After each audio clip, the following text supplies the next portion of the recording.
Disgraced state trooper Potty Mouth Proctor will not be testifying in the upcoming trial of Brian Walsh. But will he be testifying again in the Karen Reed retrial in January? All this and more in today's video. Hello, and welcome back to Alexasrewm, where we are not lawyers, we are not medical professionals, we are not law enforcement, we are just people who have opinions about all things going on in the true crime community, including all the crazy updates that I missed since I have been on a staycation, if you will. Like I said in my community post tab, my deepest apologies. It was a crazy weekend. I tried to cram as much of Nashville into one weekend for my sister who was visiting and never had been before, and it kind of just took a life of its own. We had way too much fun, and I needed an extra day to recover. So that's why I'm only getting this video out to you today. So thank you so much, as always, for your amazing continued support, each and every one of you. You're the reason why I can do what I do, and you are the reason why I keep coming back to have these conversations. Okay, let's get into today's news. So like I said at the top of this video, I want to go through Michael Proctor, this article that just dropped today by NBC 10 Boston. Trooper Pooper Proctor, the lead investigator in the Karen Reed case, will not be testifying in the Brian Walsh trial. Now, I remember hearing about this case a couple of years ago, and it was lately reported by some other YouTubers as well too. I think Stephanie Harlow might have done a video covering this case as well too, but I didn't realize that it was in same area, which again, it sparks a lot of concerns, right? And it's scary because there's so much evidence pointing to this guy, and we'll get a quick recap of what charges he's facing, etc., and more about the case itself, which we might cover here on this channel as well too. It's a really fascinating case, really just horrific, sad, but he was the lead investigator in it, and now every single case his name is attached to is going to be looked at with a freaking magnifying glass because of what happened in the Karen Reed case. So, embattled Massachusetts state, it's weird. Let's change that to disgraced. State police trooper Michael Poopmouth Proctor, who became the subject of a controversy for his role in the Karen Reed trial, will not testify in the Brian Walsh case. A Cohasset man accused of unaliving his wife and then hiding her body in 2023, according to a recent court filing. Just disturbing beyond all belief.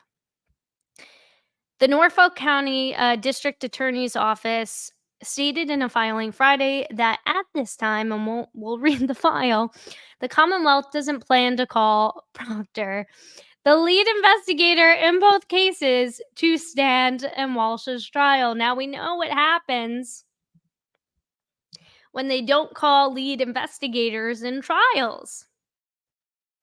It's really hard to convince a jury that there isn't some crazy shenanigans. Now, I'm not saying it's not impossible to get a conviction. In this case, if the evidence is there and clear, which from my understanding of the case, there seems to be an outrageous amount of evidence to convict this scumbag, allegedly.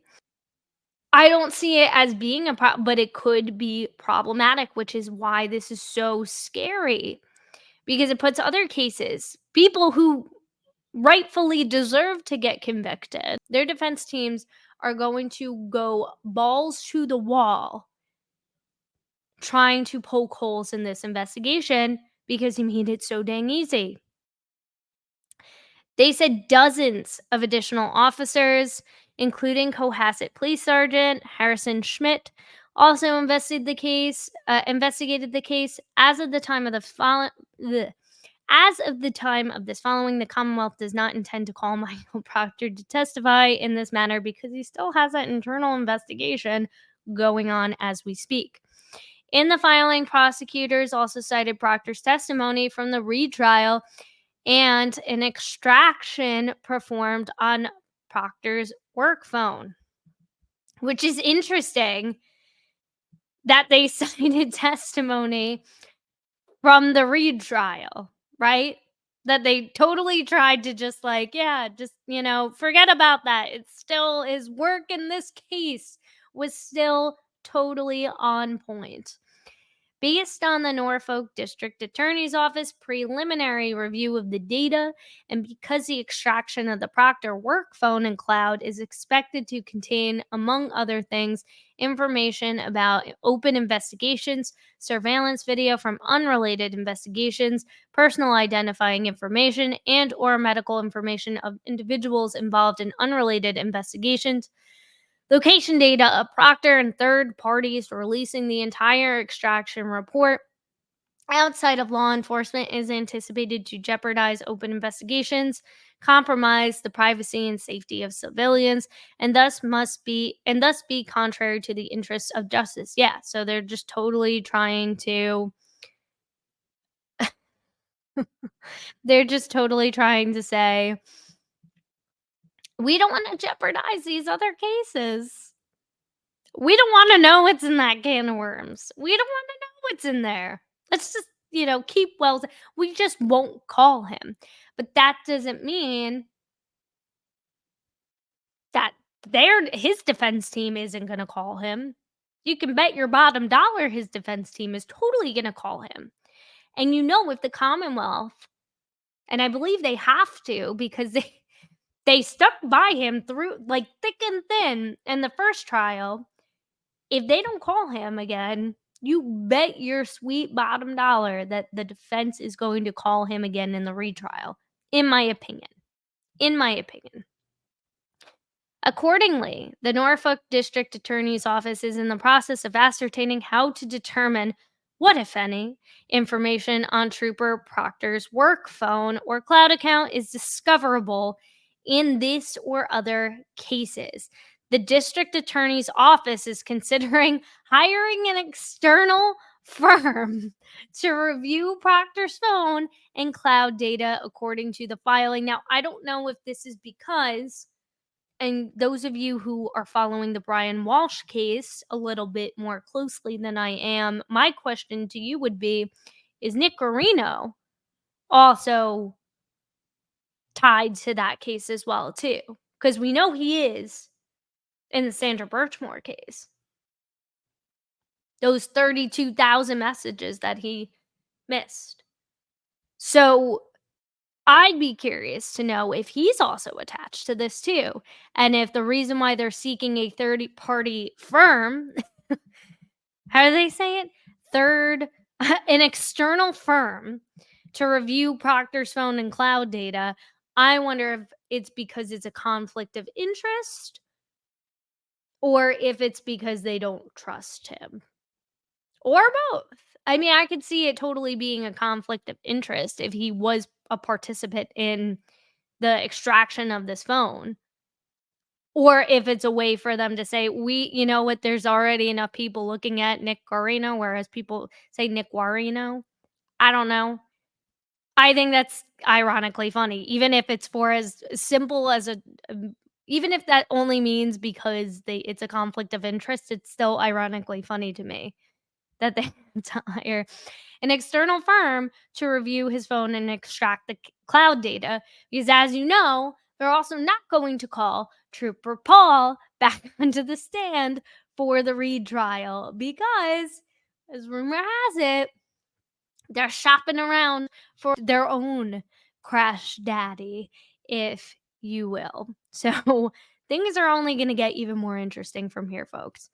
The question of whether to release Proctor's phone records has become part of the ongoing Reed case tied to Proctor's testimony as the lead investigator during the first trial. During that testimony, it came out that he made inappropriate comments about Reed in the investigation, text messages to friends, families, and colleagues, which was largely what the second half of the 2020 special was about, was the scandalous him calling her all disgusting, derogatory terms to his buddies and his colleagues instead of just being an investigator and doing his dang job. Among the concerning messages were disparaging remarks about Reed's medical. Yeah, exactly. So, no nudes so far when going through her phone. A judge declared a mistrial in the Reed case in July, but the prosecution has vowed to retry the case, which again is just laughable at this point. Reed is accused of hitting and unaliving John O'Keefe. Okay, so that we already know that. Proctor's credibility is now questioned. The fallout could affect not just Reed case, but other cases. He remains under internal investigation. He's also been suspended without pay, which we've all covered. Again, maybe we'll cover that case on here as well too, especially because there's so many links to all of this. It's like between Birchmore and this case, it's like when does this weird, gross web end of just crappy police work and good old boy energy and just not seeking justice for the people who deserve it? When does it end? So that was that. Now I want to pull up. I couldn't have all my tabs ready, guys. Sorry. Oh, that's huge. This is the filing that they were talking about. So breaking. This was posted by Ted Daniel of Boston 25. New filing in the Karen Reed case from Norfolk DA's office says releasing Pooper Proctor's full phone history outside of law enforcement, could compromise privacy and impact other cases. It's just like, this is the most ridiculous thing, right? By like the irony and the gall of these people. DA's office says it's determining what, if any, data should be publicly shared and how that would happen. Now, when I first read this, I thought he was being a little snarky here, but he's not. He's not. Though I do love when Ted Daniel is a little snarky. We like the snark. So this page 1, let me just pull up page 2, just so we have it in big boldness, so I can read it, you can read it, and we can all just roll our eyes together. So Commonwealth versus Karen Reed. Commonwealth's updated notice regarding state trooper. The trial of Commonwealth versus Karen Reed began in Norfolk Superior Court on April 16th, 2024. Trooper Proctor testified in that matter on June 10th and 12th in 2024 and was subject to cross-examination relating to the alleged conflicts of interest, communications with non-involved civilian persons regarding the Reed case, and statements regarding the defendant from which defense counsel argued a bias could be found, which, again, no duh. On July 22nd, the Commonwealth informed counsel and the court that Trooper Proctor had been suspended without pay and was the subject of an internal affairs investigation. On July 22nd, 2024, the Commonwealth provided an unofficial transcript of Trooper Proctor's testimony in Reed to counsel. On August 29th, 2024, the Massachusetts State Police provided an extraction of Trooper Proctor's work cell to the Norfolk County. So this was just not the other day, but this was a couple weeks ago, like 2 freaking weeks ago. On September 4th, 2024, the Massachusetts State Police provided content from Trooper Proctor's work cloud account to the Norfolk District Attorney's Office. There's I guess this is a footnote at the end, but we'll get there. Based on the Norfolk County District Attorney's Office preliminary view of the data, and because the extraction of the Proctor work phone and cloud is expected to contain, among other things, information about open investigations, surveillance video from unrelated investigations, personal identifying information and or medical information of individuals involved in unrelated investigations, location data of Proctor and third parties. I mean, I'd be curious to know about that. Releasing the entire extraction report outside of law enforcement is anticipated to jeopardize open investigations, compromise the privacy and safety of civilians, and thus be contrary to the interests of justice. I have a lot of questions about that. Again, I'm not a lawyer, so I'm just looking at this thing, and as I'm reading, I'm these are things going on my head that might be going in your head as well too. And that's why I always say we're not lawyers here, and we're not trying to be lawyers. We're not police officers or investigators or journalists. We're just people who have questions, who read these things, look at it and say, okay, well, what about that? Like, why would they be so afraid to reveal the full extraction report? I mean, part of me could see the privacy, yeah, breaking privacy of the people in the investigations, but not for nothing. I mean, if you have your own person extracting it, right? Somebody who's already involved with the case, I mean, I guess you could say, well, oh, that, if it is Nick Guarino, I'm just saying, I don't know if it is. I have no idea if he has any involvement in this specific case. So I'm not saying that. But in the instance of the Karen Reed case, right?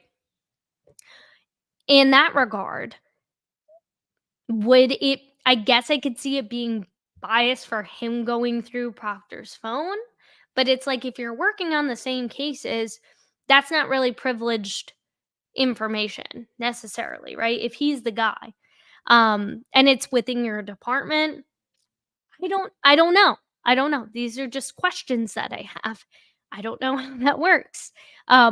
So I don't really know if this is them just trying to shield behind something else, as we know they like to do. But I think what the bigger thing is getting access to his personal phone, because that's where a lot of the controversy remains. Now, I do think extracting his work phone as well too to show that location data of where he might be, who he might have been communicating with, right? That would be useful. But I mean, not for nothing, if you're going to claim privacy and sensitive and confidential communications, well, I mean, you could say the same thing about going through Karen Reed's phone and him scrolling through and saying, "Oh, I haven't found any nudes yet." Like a 10-year-old boy who just discovered what prawn is. Like, my God. But let's read this footnote. So those are my questions, but let me know what you guys think. Lawyer friends, if you could specify and see if this seems like kind of like a blanket statement and just a way for them to hide behind the fact that they don't want to share this information. And that's why they're like, we just won't call them to the stand, which is going to be a huge mistake nonetheless. But I mean, they already announced it, right? So they're opening themselves up for a brutal trial, which is upsetting for Anna and her family. The phone and cloud account may include sensitive and confidential communications and information regarding unrelated cases and active investigations. And again, it's like the more I read this, the more I'm like, okay, but like he opened himself up to this. So that's his fault. That's your fault. Like, this is the situation. This information may include criminal offender record information, the names and contact info. I mean, you could always, like, though, like, black that stuff out, right? You don't have to dox people. You can go and black out that information. You don't have to say, here, we just did the extraction. Like, you can take out that sensitive information, no? Informants, names, and contact info of civilian witnesses, and victims, including minors, impounded search warrants, status updates of covert ongoing investigations, information about ongoing grand jury proceedings, autopsy records, photographs, and other sensitive, privileged information that, if disclosed, would not only jeopardize law enforcement efforts, but pose as a physical safety risk to the individuals and the public alike. But again, the public doesn't need to, I don't care. I mean, I do care in the sense of if he's doing dirty crap, then yeah, we deserve to know. He deserves to get scrutinized and called out on it and to take accountability. 'Cause that's not how the law works, that's not how the justice system works, and it stinks because it's like you coulda actually done a decent job on this case, right? Norfolk District Attorney's Office as in the process of ascertaining how to determine what, if any, information on Trooper Proctor's work phone or cloud account is discoverable in this or other cases. And I that's probably why they're also like, "Well, get a third party, like somebody neutral," which I'd be curious to see who they get. Lexington, 371 Mass, 5962. Under public records law framework, purposes of investigatory exemption include premature disclosure of the Commonwealth's case prior to trial, the prevention of the disclosure of confidential investigative techniques. That's funny. You mean like Trooper Paul and his procedures or sources of information, the encouragement of individual citizens to come forward and speak freely with police concerning matters under investigation, the creation of initiative that police officers might be completely candid in recording their observation, hypotheses, and interim conclusions. Yeah, but I mean, like, witness information is confidential as to foster an atmosphere where citizens can feel free to cooperate. Privileges.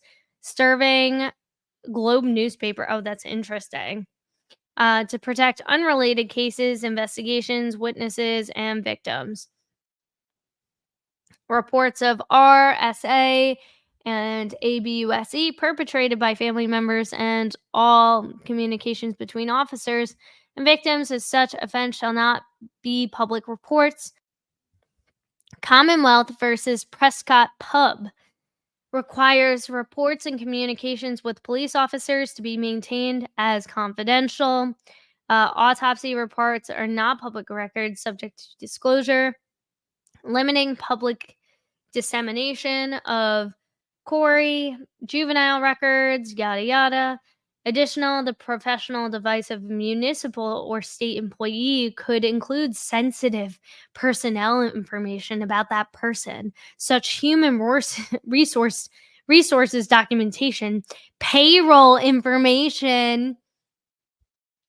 Well, that should be disclosed. I mean, we just saw the top 30 winners of the Canton top 30 most paid or top paid employees in Canton. Additionally, I just read that bank account numbers, personal identifying information such as social security numbers.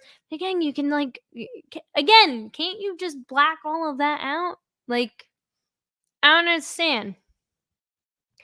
All of which is statutorily exempt from public disclosure. The Norfolk DA's office is exploring hiring an outside firm. Like, I like how they add this as a footnote, right? To examine the phone and cloud data to ascertain what information is discoverable. On September 6, 2024, a Zoom hearing was held in the Commonwealth versus Julius Hammond Deser and Samantha Schwartz, which is currently scheduled for a jury trial in October 2024. Trooper Pooper had minimal involvement in that investigation and is not expected to testify at trial, nor did he testify before the grand jury, but he did in the Karen Reed case. So there's that. On September 6, 2024, the Commonwealth reported to the court, Peter Krupp J., that it was in possession of Trooper Michael Proctor's work phone and cloud. The court and defense counsel indicated it was the Norfolk District Attorney's Office's obligation to search the phone extraction, and pursuant to the court's direction, the Norfolk DA's office will begin searching the data for bias and Rule 14 material pertaining to that case. Well, we know we can't really trust any kind of search that they do, folks. Not in Norfolk County. So there's that. And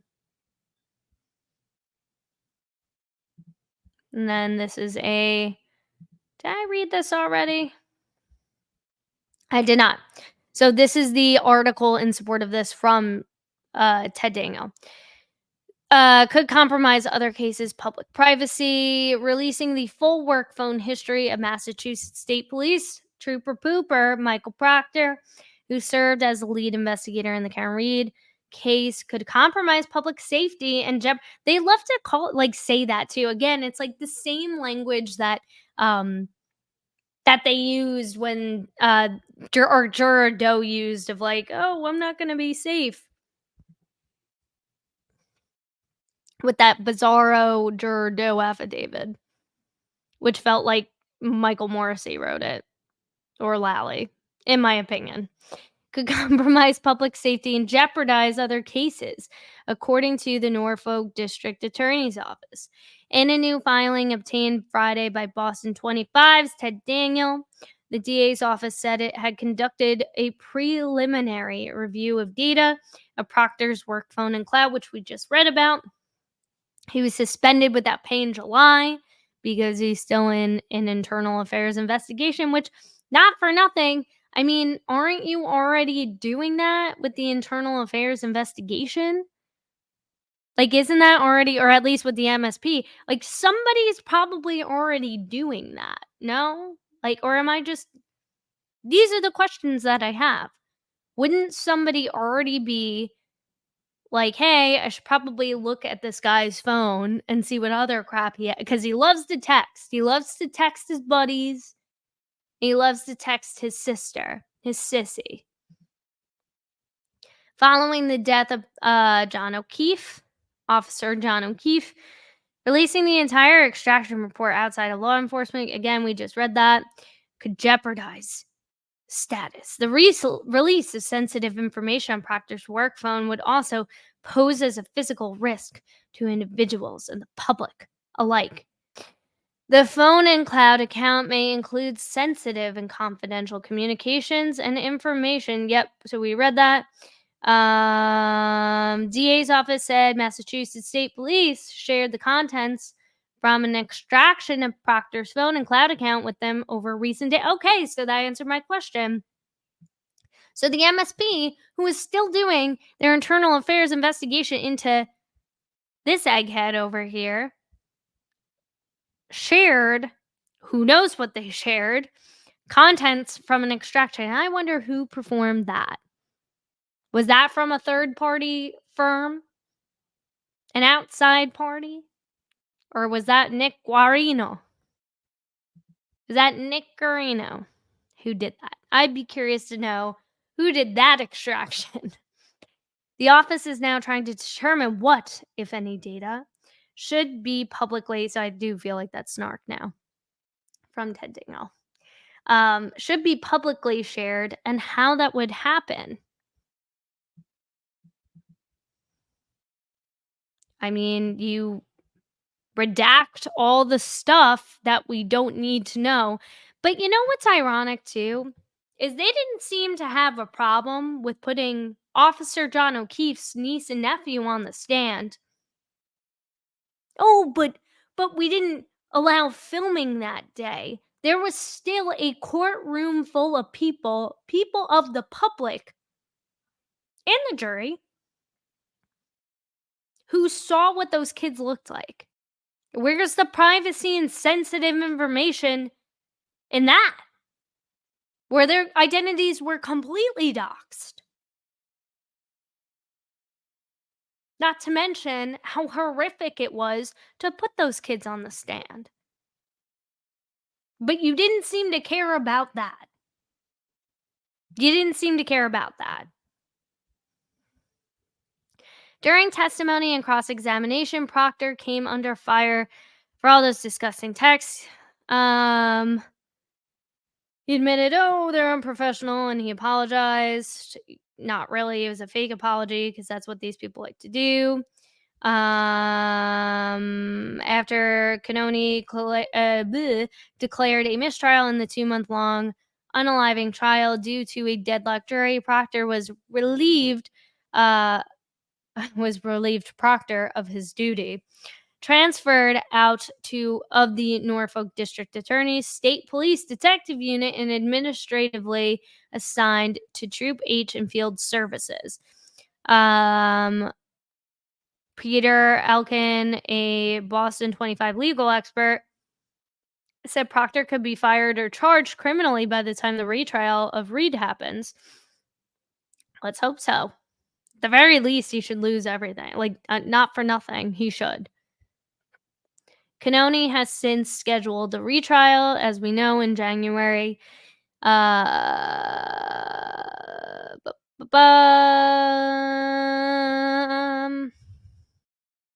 Proctor currently remains ineligible to work. And then this is the filing. It's the tweet that we already read. So, and there's that. So this is the latest about Trooper Proctor. This was published on September 6th. I haven't seen a lot of people covering this too. So there we have it with that. And with that being said,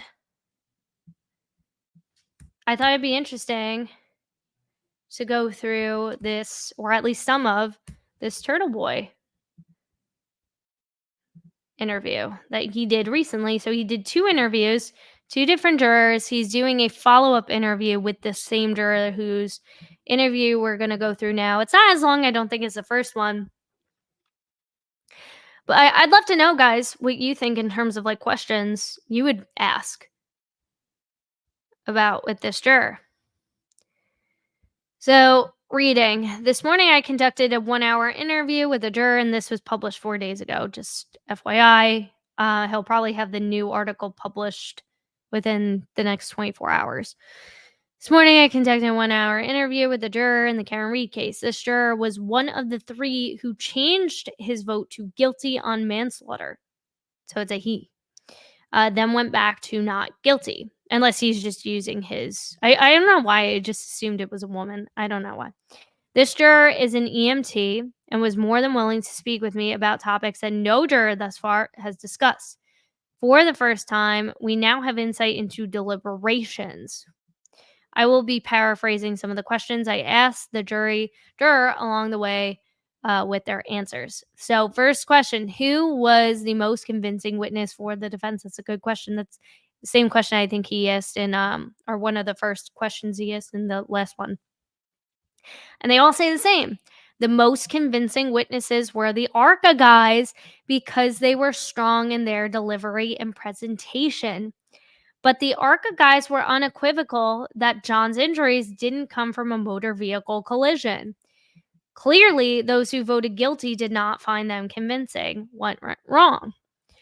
And we all agree. We all agree that the defense really in round 2 should hammer home the facts about these ARCA guys.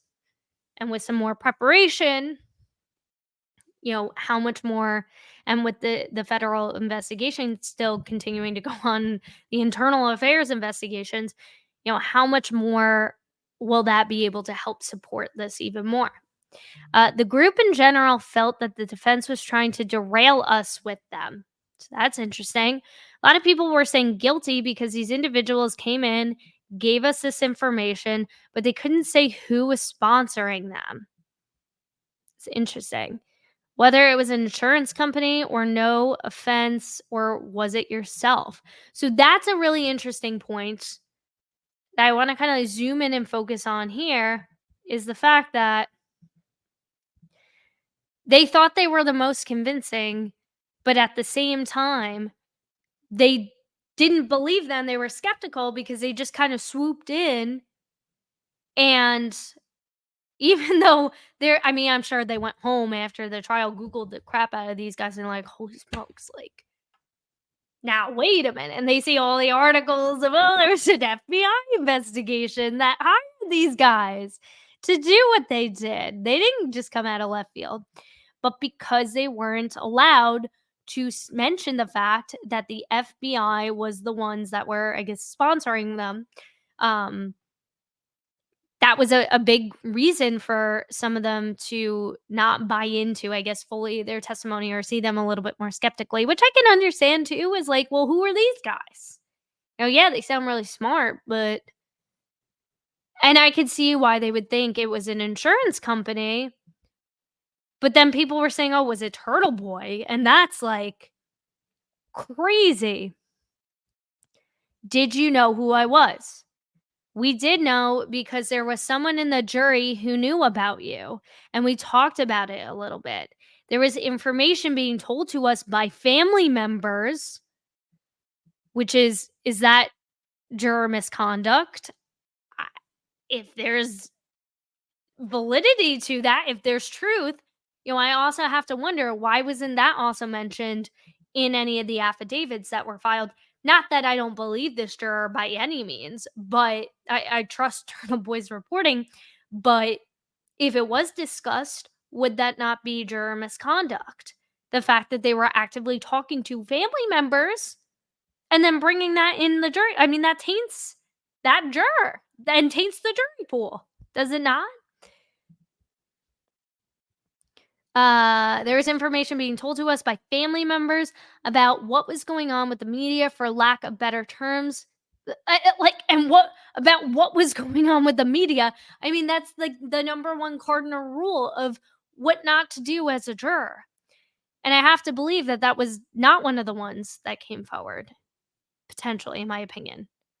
Or if it was, I mean, that would also make sense too. But I mean, still, it's like you're not helping Karen's case by doing that. Someone on the jury was telling us that you were in the courtroom and there were people who were talking about different angles. So the jury guessed that possibly Turtle Boy paid for, which is ridiculous because considering how much we've come to learn, allegedly, but it seems like, I mean, it came from Karen's mouth, right? That, at least according to Greg Hill in the Greg Hill show, who interviewed John Jackson, who you might have seen on that 2020 special, John O'Keefe's best friend from college, who didn't meet Karen even though they were dating for 2 years, but okay, guy. Um, $500,000 for these guys. 500 grand. Now, I'm sure Turtle Boy makes a lot of, I don't know what his net worth is right now. I'm sure he makes a lot of money, but a lot of it is, probably going towards fighting his own defense cases, his own cases, but and, rightfully so, he works hard. He works hard to uncover the truth, but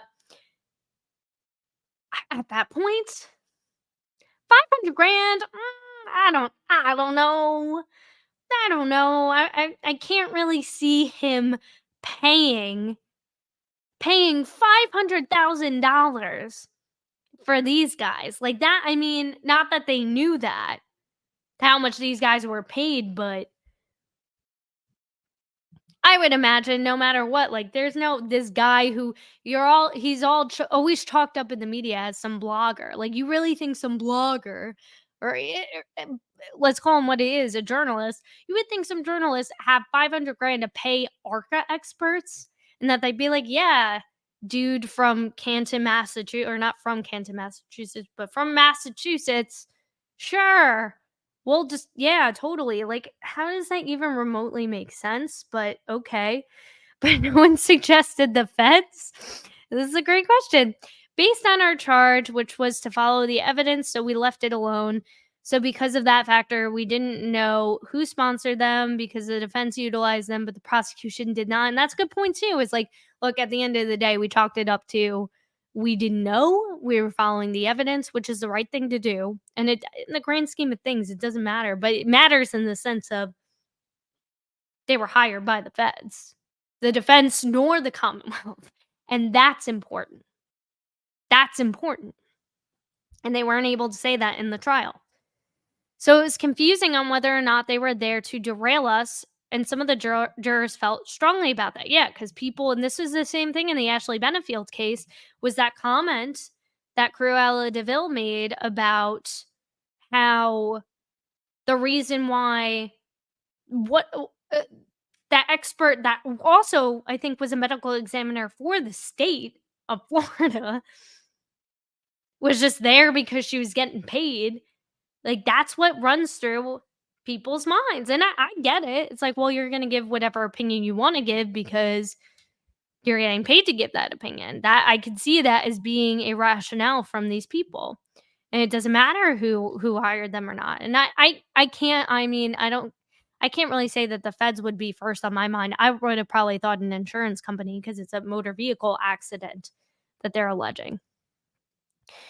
I felt that there must be some truth in why they're trying to present this information and why the judge would even allow them to testify if they weren't credible.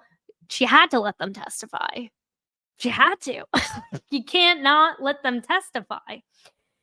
Was there pressure to reach a verdict? There was a lot of pressure to come to a consensus, and we definitely saw that, not just from that, but from Bev too. So I want to actually go um, to this clip. Sorry, I'm just deleting stuff for a second. So this is this whole argument about the feds from one of the pretrial hearings. Let's just play this really quick. We'll hear arguments from both. Mr. Lally. I have to turn them on 1.5. Yes. So, Your Honor, this motion eliminates in reference to prohibiting reference to any federal investigations conducted by the. That's a little too fast. I guess Lally was speaking fast that day. Let's kick it back. Kick it back. Kick it back. Yes. So, Your Honor, this motion eliminates in reference to prohibiting reference to any federal investigations conducted by the U.S. Attorney's Office or the Federal Bureau of Investigations. So, to this point, the U.S. Attorney's Office has publicly confirmed that at no time has. How come he wasn't speaking this fast during the actual trial? Like, now he sounds like frickin' Kate Peter. The U.S. Attorney's Office named any person or entity as a target. So any sort of reference to, and essentially what they've stated throughout the course of, and I know the court has had a chance to review those materials, but what they state is essentially their investigation into some unnamed criminal activity or some unnamed crime or there's nothing specific to any specific person or entity that is contained within those materials. So what the Commonwealth is submitting is that any reference to the fact that those things occurred is therefore unfair, essentially biases against one side or the other based on. It's biased against Karen Read because it doesn't favor her at all. Hiding this information, blatantly hiding it from the jurors is insanity. But you can bet your bottom dollar it's probably going to come up in that civil suit that Paul O'Keefe just filed. You bet your sweet bottom dollar. Based on that, and it really has no relevancy. As far as making reference to, if counsel at some point, either side wants to make reference to testimony or statements, reports, things of that nature that were provided in the course of that discovery pursuant to the TUI, obviously that's perfectly permissible, but it also can be done without making reference to where that item came from. As far as you testified previously in relation to some investigation on such and such a date, you spoke to a law enforcement agent on such and such a date, and you said this. So if it's needed for those kinds of reasons, as far as impeachment and whatever, that's obviously perfectly permissible. But any reference to that in front of the jury, Your Honor, is something that the Commonwealth would submit is simply impermissible and irrelevant to the facts as they pertain to this case. So for those reasons, the Commonwealth would ask that this motion be allowed. Is there an objection to this? There is. AJ's like, absolutely. Your Honor, the Commonwealth's position can be basically summed up in their moving papers with the following sentence that they drafted. The proceeding would be unfairly prejudiced if the defendant is permitted to rely on the mere appearance or existence of a federal investigation, especially where the investigation was shaped and influenced by the defense. First of all, the defense does not and did not shape or influence any federal investigation.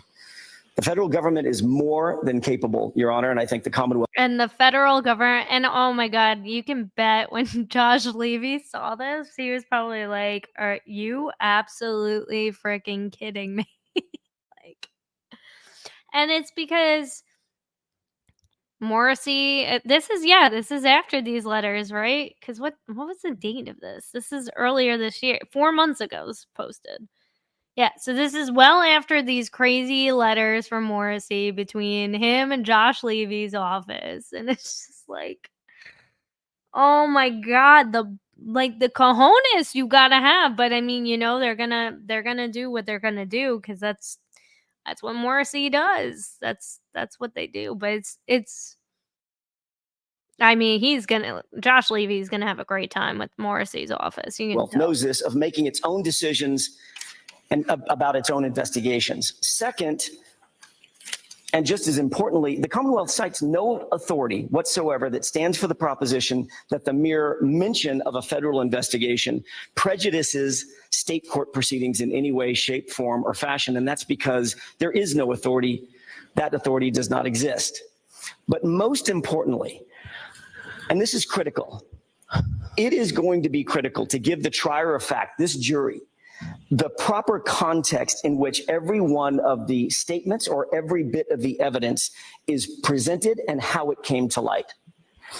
And if we go back to this interview with this juror, and I hope they start signing affidavits saying this, and I don't even know if they can. Like, I really don't know. But I mean, like, this can, right? Like, this has got to be, they got to let this in round 2, right? The most convincing witnesses were the guys that the feds hired. We didn't know who was sponsoring them. We didn't know if it was an insurance company or Turtleboy. We knew who Turtleboy was. But no one suggested the feds. Based on our charge, which was to follow the evidence, we left it alone. So because of that factor, we didn't know who sponsored them, because the defense utilized them, but the prosecution didn't. Because it sounds like somebody that the defense brought in independently. Oh, we're going to break. And I can see that. I can, clear as day. You're claiming it's a motor vehicle accident. The natural thing you would think is, okay, it's probably an insurance company. But I guess maybe it's Turtleboy, because my family members are saying all this crazy stuff about how Turtleboy is paying Karen Reed and paying her defense team this, that, and the third, and funding her whole thing. I mean, it's absolutely crazy. And that's why I want to play this clip, and I'm going to continue playing it, because that's exactly what Alan Jackson was afraid of. And what they were afraid of is the fact that there is a lack of context of where these people came in. And they're like, we didn't even hire these guys. We didn't hire them. The feds hired them. Why would the Fed? I mean, oh my goodness. And this is why so many people feel, and myself included, that the ARCA guys are probably the most important witnesses in this case for the defense.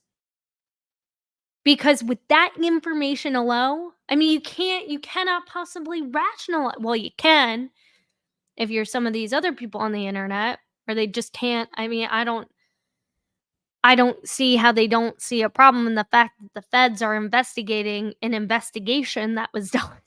It's essential for the jury. How are you going to do that? How do you propose it? Is somebody from the U.S. Attorney's Office on your witness list to come in and talk about it? There are federal agents. No. We don't anticipate presenting. But here's my question. But imagine, I mean, I don't know if they can, but just imagine if they called Josh Levy. And now with the Sandra Birchmore stuff and the recent arrest of Matthew Farwell, I mean, it just, people are like, oh my God, Karen Reed, she's going down. And I'm like, I don't understand how you possibly think that. With all of this stuff is not good. This is not good for the Commonwealth. It's not good. My freaking gosh. The fact that there's a federal investigation. Isn't that what this does? If No, you mention it, no. What this does, explain to me why that's not so. That's what I'm doing. Not yet, you haven't. So please explain. She's so irritating, like, especially in these pretrial. Like, I didn't catch a lot of these. I caught one or two of them, but I've seen this one pretty much in full. And it's just the number of it's just let him speak. You didn't interrupt Lunchbox Lally once. Let Alan Jackson present his case. Let him present his argument. Then you speak. He's trying to explain.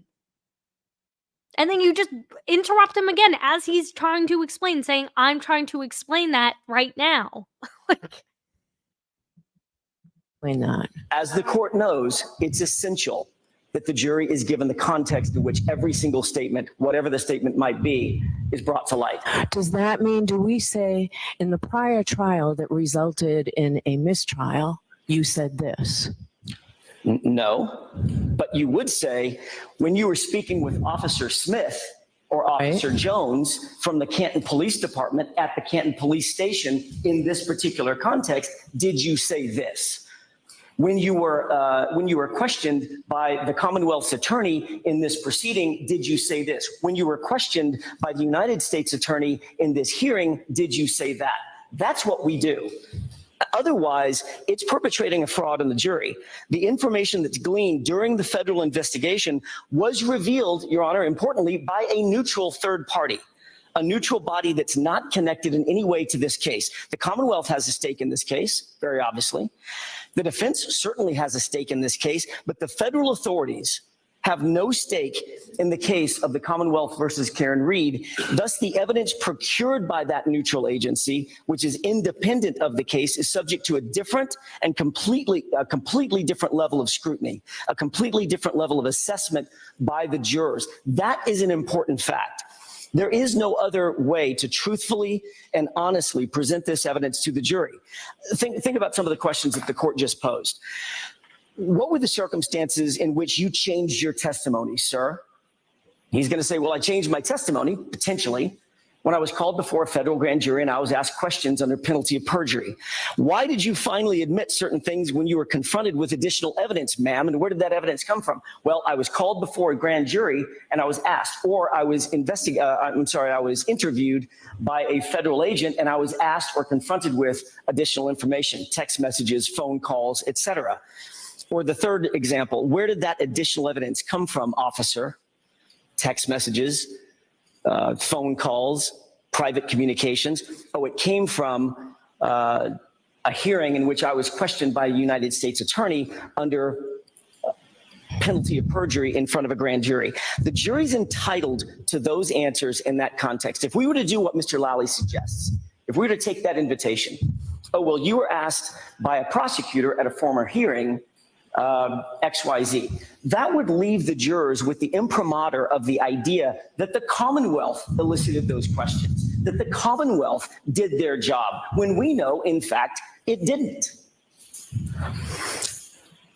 and that's what you call a bang bang. So there's much more to that. You guys can check it out. That's the March 12th hearing, I believe, or April 12th. Sorry, guys. I'm literally, like, my wheels are spinning. But yeah, so I wanted to bring that up because that's exactly this point of this part of the interview. Was there pressure? Yes, there was a lot of pressure to come to a consensus. Why did you ultimately vote not guilty? Maybe we were willing to accept a lesser charge, but in the end, I switched back and thought about it and said not guilty because the individual who asked how to get to 34 Fairview was John O'Keefe. He was the one who called and texted Jen McCabe. He was the one who programmed it into his ways. He was the one who wanted to go out drinking. There is evidence that there were scratches on the arm, but the clear-cut delineation of what unalived John was the blow to the back of the head and the hypothermia. And because of those two things, it wasn't her. Maybe we were willing to accept a lesser charge. But this guy switched back because he's like, this doesn't actually make sense. It doesn't make sense. How did the vote move on deliberation? So this is some interesting clarity because we see a lot of different reported numbers in some of the different affidavits and motion filings. So vote was 6-6 to 8-4 to 9-3, because this is what you constantly see on Twitter all the time. It's 9-3. Then back to 8-4. How were they initially able to respond to you guilty? Wow, I totally read that wrong. Sorry, guys. How were they initially able to persuade you to guilty? So this is another sticking point a lot of people had an issue with, too. There was an engineer in the group, and the engineer and the foreman, also a medical person. So, I mean, if Turtleboy didn't say it, like, this guy did. I mean, this is what he's quoting him as, right? Or he's paraphrasing, but both were, let's say they look solely at the evidence. And they said, let's look solely at the evidence and also look at the idea that perhaps it could have been, and this is conjecture, so that's why I went back when I changed quickly on the second day of deliberations. The question was, did it seem like the car was backing up, caused enough idea that John was perceived that he fell backwards, and he fell backwards because he perceived a threat. And engineering wise, that kind of made sense why there was no impact. So that means they rejected Trooper Paul's theory. Speaking of Trooper Paul, who did you think were the least credible witnesses? Trooper Paul and Lucky Loughran, which is really interesting. Now, again, I just want to zoom back in on this point of the engineer and the foreman, because this guy is saying it's an engineer. And the foreman, we know, is also a medical professional, also used to be a former police officer. So I feel like round 2 is a great learning experience for the defense. Not a lot of people get a second shot at things, if it even does go to a retrial. But then, it's like, in a way, I don't want that for Karen Reed by any means. I hope this nightmare ends for her. But for the mere fact of just calling these people out and saying this is absolutely nonsense, and picking a jury pool where you're just getting regular people. I mean, it's like people who are sometimes the smartest people in the world can be the dumbest, street smart wise. Now, I don't know these jurors. I'm not saying that they are intelligent. I'm sure they are. I mean, an engineer has to be some level of intelligent, but he could also be telling people I don't know. I'm speculating, but I know for me, I'm a total dumb butt when it comes to street smarts. And my wife is the one who has to guide me through all the street smart things, because she's a lot smarter streetwise than I am. And that's the way it is. That's the way it is. Not everybody who's academically, I made Dean's List. When I was in college for a very brief amount of time, I made honor roll. Graduated with advanced regents, all that crap. But when it came to street smarts, I'm a total dumb butt. And that's just how I grew up. Grew up very, very differently. And sometimes you think somebody who has a diploma or a PhD, this, that, and the third, all these credentials, it means that they have you tied to some level of intelligence, but you meet some of the most intelligent people who sometimes didn't even go to college. Or people who are stay-at-home parents, right? Business owners, people who started their own businesses from scratch, entrepreneurs. So, investors. But I think this is interesting. So, Lucky Loughran, he didn't report that other piece of accident that occurred. Oh, the basketball hoop. But he remembered all the other details. Why would he not report that he got into an accident? But he did report everything else. During the testimony, when he was presenting it to the jury, he did not give us that information. He forgot that whole piece of information, which I think would have been important. And for me, that wasn't important at all. In fact, that was something where I was like, oh yeah, that. And we know it's because he didn't want to bust their balls. He didn't want to bust their cojones, because that's the guy Lucky is. But I mean, it's so interesting because everybody is just comes from a different way of thinking. Did you think it was odd that the state police never attempted to speak with Lucky? We found it odd. The whole thing was odd. It was 6-6 because it seemed like there was so much information that was lost that could have been gleaned in the first few days of the case. And at that time, half the group thought it was clear that there was a little bit of bias and it was not clear what was going on. But I mean, like, this is the frustrating thing is like, if you feel like there's bias and it's not clear, then like it's reasonable doubt. It's reasonable doubt. If you don't know what happened, it's reasonable doubt. Ugh. What about, and maybe that needs to be clearer in the instructions, right? About the meaning of reasonable doubt and the weight of it and knowing exactly by definition what that means. It's not your job to solve the case. That's the investigator's job, is to solve the case. All the defense needs to do is poke holes in their theory. And if it's enough to convince you it's reasonable doubt, it's reasonable doubt. What about Chloe? The jury did not know, and we were all told that Chloe was rehomed, so we thought that as the jury, and wondered why didn't they present anything about Chloe? After the trial, I realized that rehomed was another word for euthanized. My understanding is that she is no longer, and I think a lot of people probably think that too. I could see, but it's like another thing that's just like so confusing. And I think this would have been cleared up if Alan Jackson, like Turtleboy had pointed out, if he was like, okay, like, well, where was she rehomed? Because Nicole Albert was like somewhere in Vermont or something, or New Hampshire. If he zoomed in on that, I'd be like, oh, well, what actually happened to the dog? Did the jury believe that John was bit by a dog? Because there were 2 doctors who said John was bit by a dog. Jury believed there was reasonable doubt. What? That's why there were 6 people who had reasonable doubt. It was very clear on charge 1 and 3. Unaliving was decided on day 1. She did not have an intent to unalive. How could they believe that if she went 24 miles in reverse? We believe that he wasn't hit. So you all believed he wasn't struck by a car and then he jumped out of the way and fell. The jury believed it wasn't intentional. How could it not be intentional going that fast? The 6 believed it was an accidental hit. Believed he was oh, okay. So the people who did believe that it was an accidental hit, he was struck at 24 miles an hour, which isn't, I mean, it's just insane. It's absolutely insane. And I think if they would have homed in on this more with the ARCA guys instead of even the glass, like, I don't think anybody cared about the drinking glass.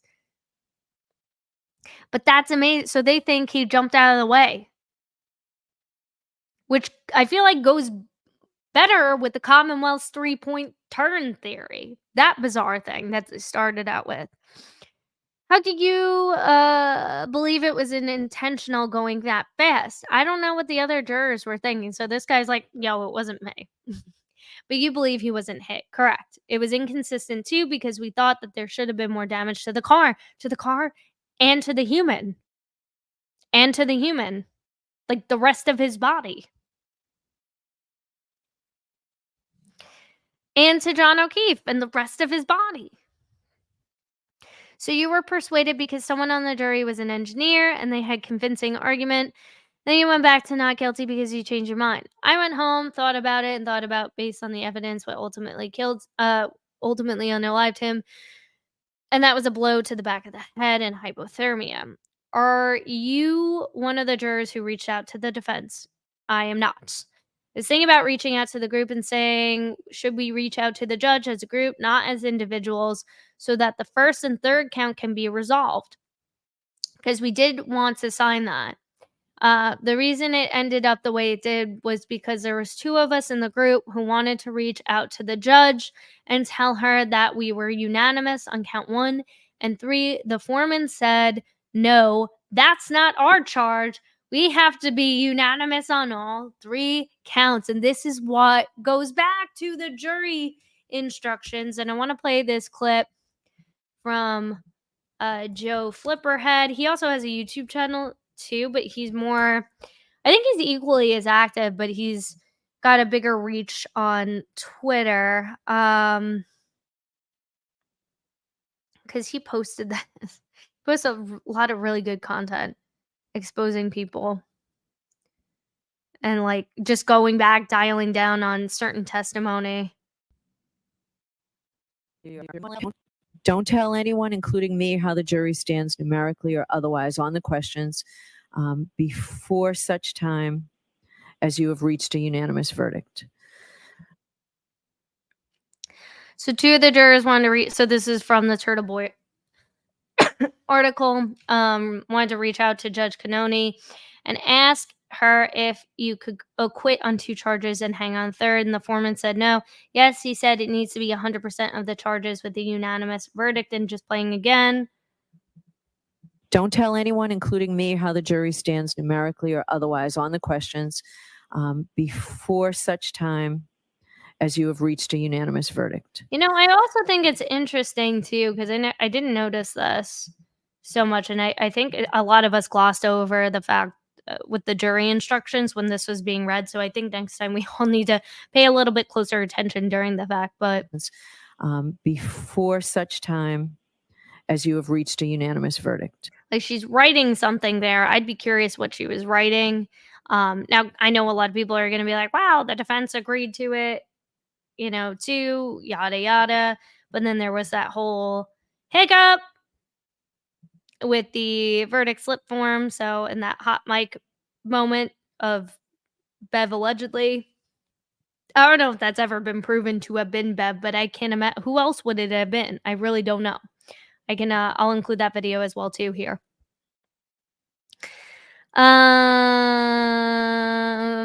Yep, that's not our charge. So yeah, I mean, I agree with Joe Flipperhead. I think it was a mistake on all facts. It was a combination of a misunderstanding and also somebody who's like, well, I'm the foreman, but you know, ultimately, it's Bev's fault. Her faulty instructions. There are reports of bullying in the deliberation room. Do you feel the foreman was bullying? He was given the charge as being the foreman, and therefore we believe that he was the leader and knew what he was talking about, which is like, I mean, he's no better than anybody else, no smarter than anybody else in that room. So I think, you know, too, we all need to take into account of like, he's just the communicator. He's the liaison between what's going on in the jury room, and then he's passing notes to Bev. Like that's what he's doing, because there needs to be a tally guy. That's his job. And read out the thing. Read out the verdict if there is a verdict. But I mean, so I think we also need to I think just holistically, we all need to have a deeper understanding of how not only the justice system works and our rights as citizens, but also what it means to be a juror and what that task actually entails and the responsibility and the weight that you carry as a juror so you can act responsibly. And that it lessens the amount of all this just craziness and back and forthness in the jury room. And I think that needs to start in high schools. Why aren't more schools making criminal justice a mandatory part of your academic career? I don't understand. I don't know if it would have changed things if we had asked questions about consensus on 2 of the accounts. Letters to the judge regarding how we were going back were well written. So those, yeah. So 2 of the jurors want to reach out to Cannoni and ask if you could acquit on 2. So we just read that. 100% of the charges with a unanimous verdict. So why didn't you reach out to the judge? Because only the foreman is allowed to reach out to the judge. The foreman is the only one who can write the notes. And it was only 2 of us who wanted to reach out. So they probably felt like, in a way, all right, well, we're a team, right? But since the foreman didn't, it was 10-2 that they agreed that we had to be unanimous and no vote was passed to the judge. You feel like the guilty voters were more persuasive. Once deliberations began, there were jurors who didn't want to deliberate because they had made up their minds already, made their decision already for guilty. How did you feel about Brian Albert calling out? Which again, it's just like, but that's not what you do. You don't get to decide, oh, I don't want to deliberate. Well, too bad. Because you were selected, and that's your duty as an American citizen, is to do your duty. Because a woman's life is on the line here. And I don't want to deliberate because I got better things to. She's just guilty. Can we just wrap this up? You don't get to decide that, my friend. You have to do your due diligence and take your role seriously like these other people have. That's disrespectful to them, Karen Reed, the court, the state, your fellow citizens. It's disrespectful for everybody that you're not going to at least look at the evidence and say, okay, like I'm going to do my best to keep an open mind and then come up with my decision then. How did you feel about Brian Albert, Colin Albert, and Jed McCabe coming in on the last day? It was intimidating, just like it was quoted in the affidavit. Why are they here? I get they have a vested interest in it, but it was not a comfortable feeling. The majority of us were not comfortable seeing them there. The majority. Because it was weird. It was weird. So there was more than one of you that was intimidated by them. I know for a fact there was another juror who felt intimidated. We brought it up as a group as we were deliberating. A couple people didn't notice them, but the people who did said it was uncomfortable. Did you find Jennifer McCabe believable? It seemed to me it was rehearsed. I get it, you have to review your material before, but it seemed they were all rehearsed and coached. Do you believe John went inside the house based on the testimony you heard? I'm not sure. I think he might have made it in the house, but what happened after, I don't know. And that's enough reasonable doubt right there. And that's the thing, is the reason why you don't know if he was in the house because no evidence was ever collected inside the house. So we don't know. But it's like if you don't know if he was in the house, then you don't know what actually happened. Then you can't definitively say he was not in the house. I'm not coming down on this guy. He's sensible. There were some of us in the room that believed there was doubt about whether or not he made it in the house or whether or not there were interactions in the house. That means that the people who voted guilty on manslaughter believed beyond a reasonable doubt that he did not go in the house, which means they believed the McAlbert's correct, which is crazy. But again, I mean, it's not that crazy because there was no evidence saying that John was in the house. It was all based on witness testimony and the word of Karen Reed, essentially. It was all based on witness testimony, which for me is incredible. Like, it's not, I don't put a lot of weight into witness testimony. I don't. I want to see concrete physical evidence. How easy would it have been to collect DNA to find out John was there? Shoe print. It was snowing, was it not? Would you see boot marks? Him wiping his feet off? Going into the house? Did he have a drink in there? Any touch, like anything.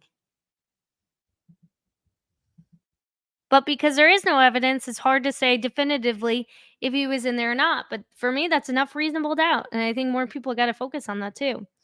Have you read about the case afterwards? I have done a little bit of research, but not as much as people are thinking. If you'd known about the feds, would that change your opinion? Knowing that the ARCA guys were hired by the FBI would have changed a lot. If it was told to us that they were part of a separate investigation, that's all they needed to say without tainting our information. But I think even the jurors would have looked at it differently. One of the major pivotal points was the engineer in the group said the ARCA guys didn't give us any of their data. I mean, because he thinks, oh, these guys, I'm an engineer too, and I'm smarter than these guys. They were presented the information, but didn't give us any of the parameters they set up as far as engineering controls, any of that specific data. I mean, they were, and they didn't know this, and this isn't their fault. They they weren't allowed to present certain information, but they were only allowed to include what was in their very basic report of what was asked by the feds. It wasn't asked by the defense because they didn't hire them. And you bet if they did, and this is why they wanted them to testify, because they were hired by the feds. But now I wonder if they're going to call them and call their own reconstruction specialists so that they can bring specific numbers. The engineer, based on his experiences to us, said that these were not credible witnesses. What a clown. Majority of us probably would have changed our vote if we knew that information, except for this one guy. So it would have been a hung jury regardless. Have you ever interacted with John Fanning? No. State police would be there in the parking lot when we finished, but we didn't speak to any of them. Was there ever any contention based on differences in notes? The group wanted to look at the cert notes, which we know. Why did you ask for the cert team report? There was this fear that some of the pieces of red taillight was planted. The point of our contention was to see what time the first cert team individuals were arriving. And this is why readbacks are important, right? So they can go back. I mean, especially when you have 2 months worth of testimony, like how are you supposed to possibly get down everything in your notepad? Everybody's going to record their notes differently.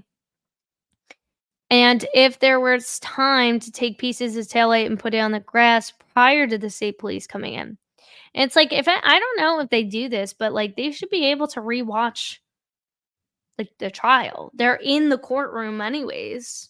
Like there should be a special, this is my opinion, I don't know if anybody does this, but a special like pool camera just for from the jurors' perspective, right? So they're not really getting like all these weird pan over shots or zoom ins of certain witnesses or people in the peanut gallery. But just so they have something to refer back to with like a timestamp. Like how much easier would that be? Then you don't have to remember anything. Take notes, line it up, write a time. Okay, like this happened at the, I don't know. Was the jury aware that at 7 a.m. the Canton police didn't find any pieces of taillight or shoe?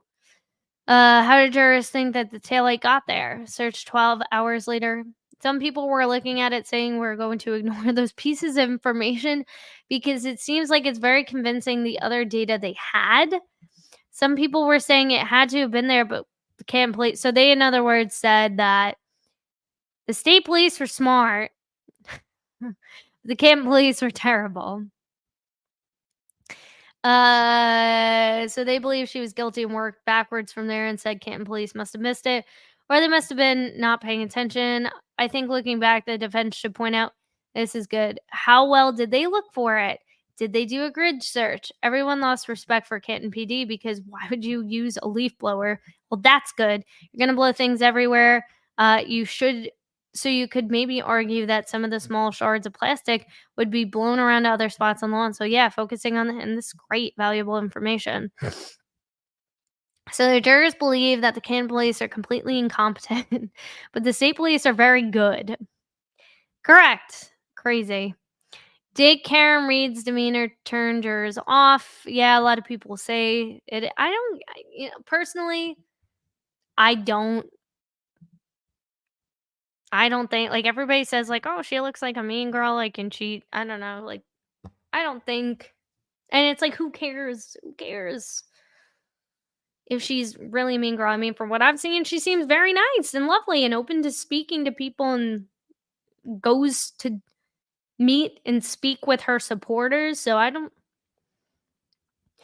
think certain people just have, like, I always say this about my wife too, is like, my wife has resting bee face. I tease her about it, but I'm like, and she's like, I don't even realize it sometimes. She'll be reading like something on her phone going through a text and she'll look like she's confused. And I'm like, what are you confused about? And she's like, I'm just reading. Like certain people just have very expressive facial gestures and you can't really read into it too much. We're not body language experts here.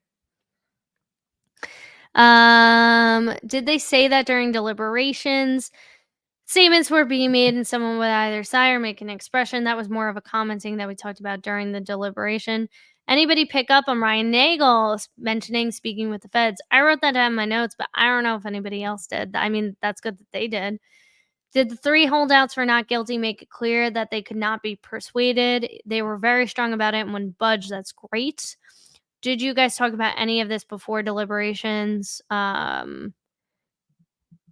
Yeah, the manslaughter count took us a long time.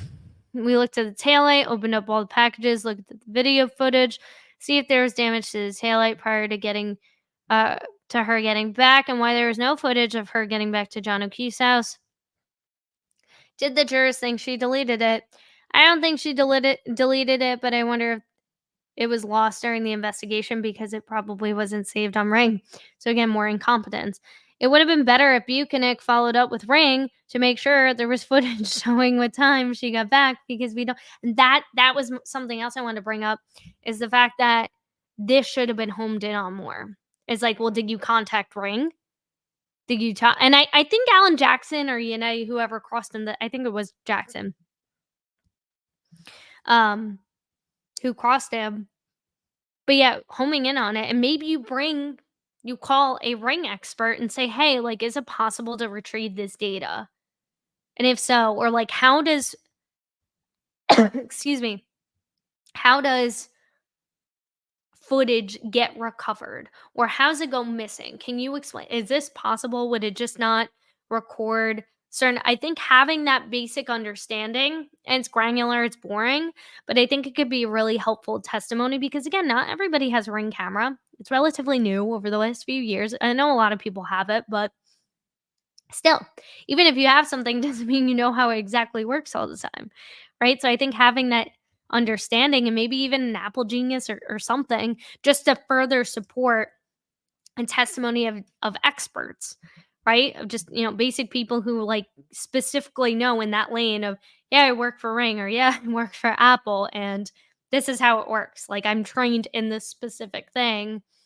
And then it complements the Celebrate stuff and all that other excuse me, other stuff. That's my opinion.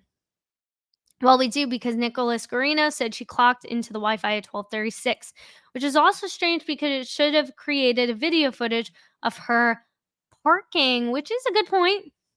It's a good point, but I mean, again, she connected to the Wi-Fi at 12:36. That for me has always been kind of the smoking gun, is like, they don't even know what their timeline is. Like, it was what, 12:25, and then it changed to 12:45, and then they were like, well, it could have been this, or it could have been. It's like, you don't even know. You don't even have a correct range of time. You're just basing it off a witness testimony that is forever changing. Speaking of Guarino, John's cell phone data shows him going up and down 3 flights of stairs. Guarino said this could have been caused by driving on a hill and moving the phone around. Did that ever come up in discussion?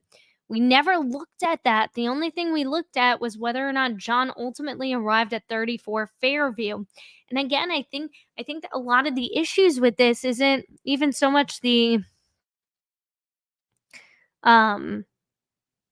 defense's case necessary. I think there are things that they can definitely improve upon. They probably know that, and they're going to go double down, work even harder. But I think if they get, I think if the Commonwealth pulls the same nonsense charades where they're trying to call, like, how many witnesses did they even have on their list? And like, they called like something like 60 something witnesses. It's so ridiculous. And I feel like, if anything, that was a Commonwealth's effort to distract and derail the jurors, because you have all this witness testimony and it gets lost in the stuff that actually matters, because they shove this somewhere in the middle, which isn't a bit. I mean, it clearly worked to an extent. They didn't get a conviction, but they got a mistrial, and some people agreed. So we looked at the fact that he did arrive, but we didn't take into account whether or not there was any validity to the Apple Health data going up and down 3 flights of stairs. Did jurors judge Karen Reed because she drove drunk. The 6 who were guilty have very strong opinions regarding operating a vehicle under the influence and the drinking habits of the parties involved. So, not even just her, everybody. One of the things we commented on was John switched over from drinking beer to hard alcohol and glass. So why did he switch? Now that with that being said, these people must be experienced drinkers. Brian Higgins said he was going to go home and have another drink. So we thought these people were all professionals with their consumption of alcohol. I mean, that's just deeply concerning. A deeply concerning rationale. What did jurors think of all the butt dials, Life's 360 data, Google search? There was a theme with the McAlberts that all the cell phone data wasn't reliable. Did you guys discuss the butt dials and whether or not Brian Higgins and Brian Albert spoke on the phone at 2:22? The majority did not take it into account or believe it had any sort of credibility about whether or not it created reasonable doubt. The minority had doubts. To some, it was just a diversion tactic to create confusion. I think it the simpler you can keep all it, the better. Even if it and it's like then we can find out what actually happened. You know, let's vindicate Karen Reed and find the truth. But I don't know if you're going to be able to do that, uncover that in a jury trial. I don't. But I mean, now you might. A foreman wrote in an affidavit. Protesters could be heard outside during deliberations. Was this true? We only heard them during lunch or when Karen Reed's defense attorneys were walking out. Oh, we only got a little bit more. I was going to say we might call it, but we only got a little bit more. Bev didn't bring back the jurors to confirm the 12-0 acquittal. Is there any discussion amongst jurors to come together and make a statement as a group about how you acquitted her of unaliving now that she's facing another trial for it? I have not texted the group. I was hoping the foreman would approach the group. I think it's our duty to put out a unified front. Yeah, and if you're going to play the I'm the foreman card, then that would be you, buddy. No one has suggested coming out publicly, but my feeling is that in order to do our civic duty, I want to reach out to them as a group and say that I think we should all approach and make a statement that we found her not guilty. Count 1 and 3. I thought it was going to resolve. I thought Canoni is going to change her mind here. I wonder legally if she can't.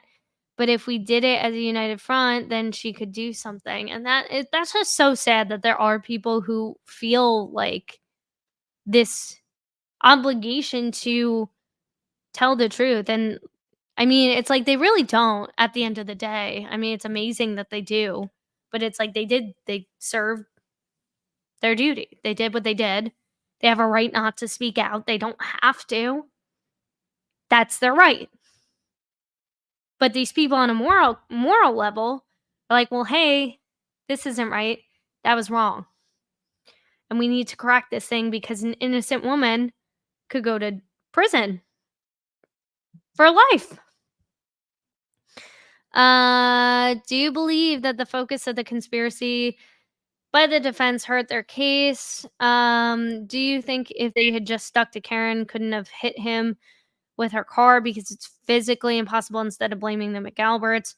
Would that have been a more effective defense? I believe it would have been the most effective defense if they had just gone with the facts of the case, not created all these other pieces, which I get is great for reasonable doubt, but clearly did not create a case for those individuals who did not create a reasonable doubt. So he's saying, I don't know, but yeah, it's possible.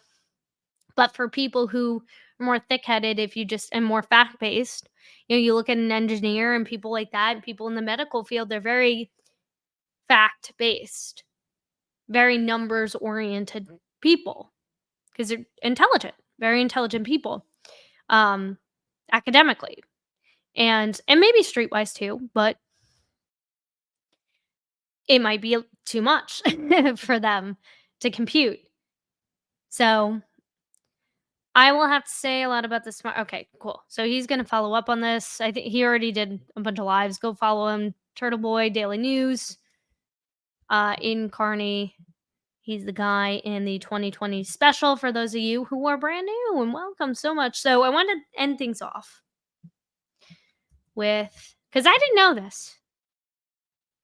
I didn't actually know that because this is my question, is if the jurors, and this would actually be my question to a juror too, if any of you are watching and open to speaking to me. I mean, I would always say, like, hey, Turtleboy's the investigator, like, he's the journalist. But if any jurors are open to talking to me off the record, or on the record, whatever, feel free to email me, alexasrewm@gmail.com, 1M.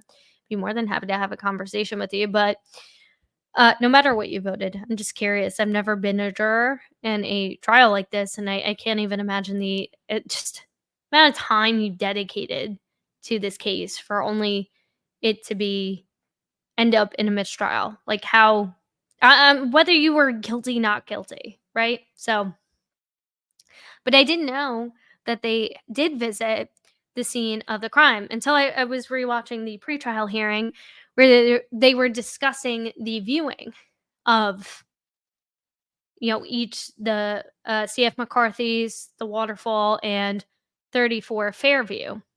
I wonder if they could request a viewing at Canton PD. That would have been interesting. But so they got to see the Lexus in person, and they got to see 34 Fairview. Now, I think this will be especially helpful when they arrive in January, if there is a retrial, and if it happens to be snowy conditions. But my whole thing is, like, I wonder if the timing of this, how they agree when the court decides when they're going to do the viewing. So they had to go 20 minutes, take a 20-minute bus ride to 34 Fairview, and they got to see it. I mean, now, knowing this, imagine if they had seen 34 Fairview after Nick Garino's testimony. Which pathway did the bus take? Right? Now, of course, they can't have cell phones, but they can clearly see if there's hills or not on the street. Could they not? And, like, looking at the curve of the road as well too. And I think after even the testimony of Trooper Paul, like, a lot of it, I believe, has to do with timing of witnesses, order. And I know those were the Commonwealth's witnesses, Garino and Trooper Paul. But being able to hear that witness testimony and then actually being there live and in person to see the scene of the crime, especially in the proper weather conditions, if it does happen in January. I don't know if it's going to snow or not, but I mean, I feel like it would help jurors maybe interpret the witness testimony a little bit different. Now, I don't know what level of control they have or don't have, but I thought this was interesting. To Dedham, we have team coverage for you all live. Eli Rosenberg there on the left. He's got a closer look at the jury's trip that they went on earlier. But let's begin with our John Maroney and the latest from inside court. John? Calling a busy first week of testimony. The jury went on that field trip, and they also heard from first responders about the first hours of this investigation. Respectfully, I think my testimony has been pretty consistent. Canton firefighter Kate McLaughlin defending her recollection after John O'Keefe's body was found on the snowy front lawn of a Canton home. She told jurors Thursday that she heard Karen Reed say, "I hit him." Under cross-examination, she acknowledged she's added details to her initial story. I understand what you're saying. So has your story evolved? Okay, yes. The defense suggested McLaughlin's testimony is biased altogether, given her friendship with Caitlin Albert. Her parents own the home where O'Keefe's body was found, and Reed's lawyers have said her father, Brian, conspired with others to blame their client. McLaughlin said she doesn't know the younger Albert very well. We're not close friends. I would say we're more acquaintances. We have mutual friends. I don't have a one-on-one relationship with her.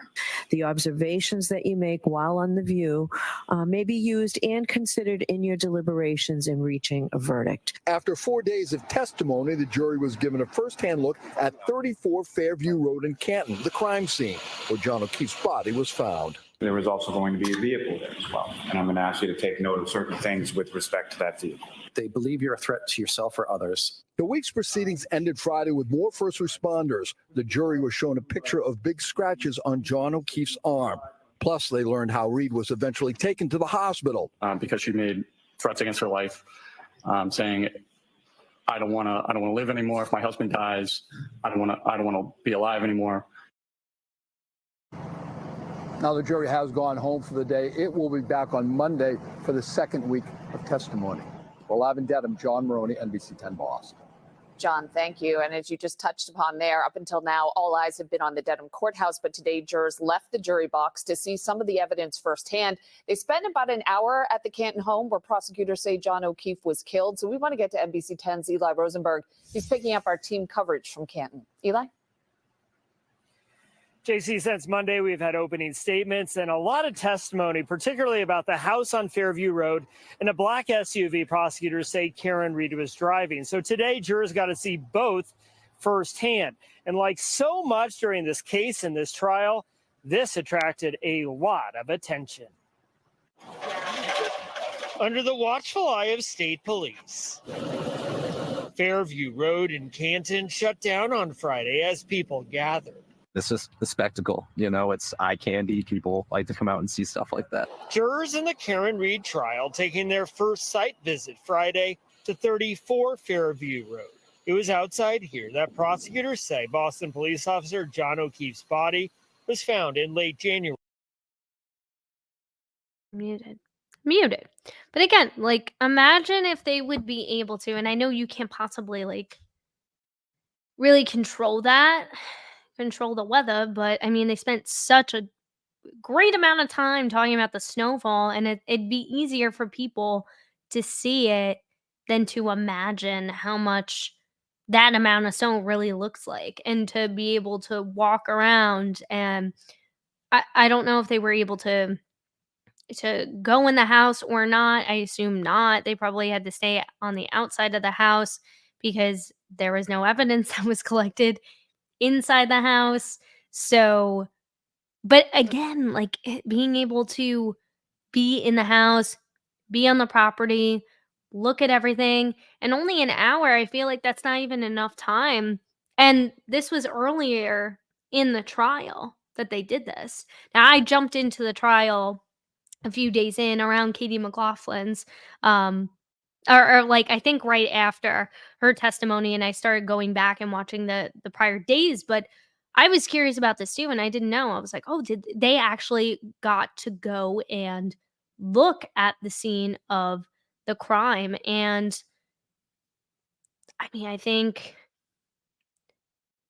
this is something that going forward, the timing of it, if there is a way to control when in the case they're able to view this, if they can push it closer towards the end and around certain expert testimony, specifically when they're talking about the taillight. I mean, who cares? Witness testimony, first responders. I'm not saying it's not important, but I mean, it's like, it's a lot to take in. And then you throw on this field trip to 34 Fairview, and it doesn't really seem like relevant information. I mean, yeah, it's like, okay, it's relevant right now. We've heard some things from witness testimony, but we haven't heard really anything in regards to the physical evidence really yet. So how is this helpful for me right now in my deliberation? It's not. Looking at the SUV or being able to view it again, I don't know if that's possible. Probably not, because it's a big to-do to get people on a bus and secure the street off. And I get it. But if there's a way to time it better, and they can, I think it'd be really, really effective for the defense. But what say you? 2022. I was listening, and all of a sudden they said, we're going on a site visit. And I got in the car, not as quickly as my friend, and drove from Brookline. Also outside the home on Friday, a black Lexus SUV, with prosecutors alleging Reed was driving a black SUV when she hit O'Keefe and left him for dead. And while it isn't clear if this is the same SUV, as you can see, this one is also missing a back passenger taillight. Jurors spending about an hour on Fairview Road on Friday. Saw the jurors kind of meandering around. They had some sticks. I don't know what that was all about. For the jury to go to the actual scene, to be able to look at everything, it's always preferable to do it that way. Attorney Catherine Loftus has been tracking the retrial on TikTok. Says site visits like what we saw on Friday really help jurors put into context what they're hearing and seeing in court. As much information as the jury can have and as much context can be given, it allows them to be able to make a decision at the end of the day where they have, they've seen everything and heard everything. And while this site visit was going on earlier today, members of the media, members of the public were kept more than 100 yards away. That was per a court order. Jurors were not allowed to take any notes or any pictures while they were out there. It's not clear. Which is bizarre because didn't Lally say like you were supposed to take as many notes as you need to, but then they're not allowed to take notes? Like, how do you freaking remember anything? Like, are they allowed to measure stuff? It's wild to me. It's wild. The only time I've heard, and I'm sure this has happened in a number of cases, but I know the staircase that with oh my god, what's his name? Michael Peters, right? Yeah, Michael Peter. I don't know why I always forget his name.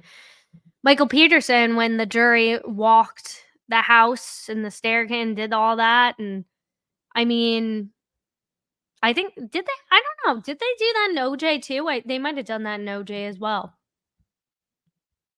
If there are any more site visits planned during this trial. Ivan Canton, Eli Rosenberg, NBC 10 Boston. I want to see if I can go back to that where Lally was like, "Oh, you got to take as many notes as possible." But then who said they couldn't take notes?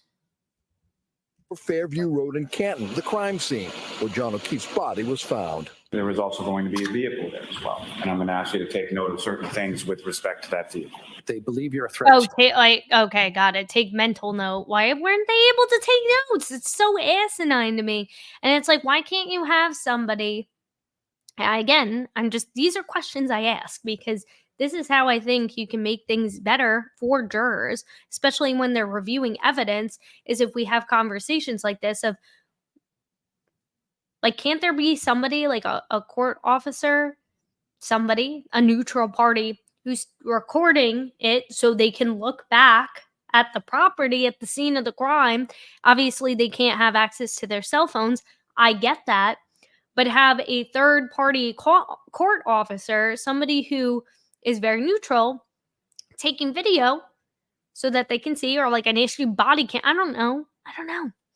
That they can review, go back to review later on in the jury deliberation room and say, oh yeah, like remember in this report with this thing, and now looking back at that, and then they have clear visuals of what the dang scene looked like.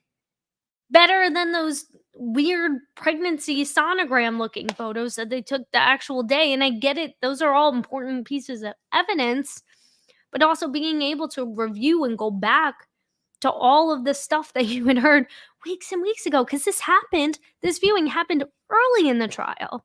And after 2 months, it's like that's like so far out of your brain. And you're not allowed to take notes when you're actually there, so you can't actually look at things. I mean, people like us, yeah, we can go back, we can do this. Ian Carney can go to 34 Fairview. He can walk the neighborhood. He can do his experiments and record and document on that and report on it. But they can't look at all that. So it's like, how do we improve the system for jurors? And that's my biggest question that this whole thing left me with, is how can we make this experience easier, and how can we as a country inform people before they become jurors and get selected to participate in a trial, especially where there are high stakes involved, like somebody who, I don't know, could go to prison for unaliving somebody. How can we reduce the risk of juror shenanigans and juror misconduct and prevent that from happening, or bullying, reportedly, of jurors in the deliberation room, and make it easier and make us more well-informed people of the criminal justice system? And I believe it starts with our education system. I do. This is stuff that I believe should definitely be taught in high schools. Earlier than that, even. So it's ingrained in our brains. And that we actually understand the weight of this responsibility and duty that we have. But it's getting late. It's almost 11 here. With that being said, if you enjoyed today's video, make sure you hit that like button. Make sure you hit the notification bell so you don't miss the next Karen Reed update from me. And make sure you hit that like button because that tells the YouTube algorithm that this is important news, which I believe it is, because the more we talk about this, the more people we can reach and the more pressure we can put on the DA's office to do the right thing.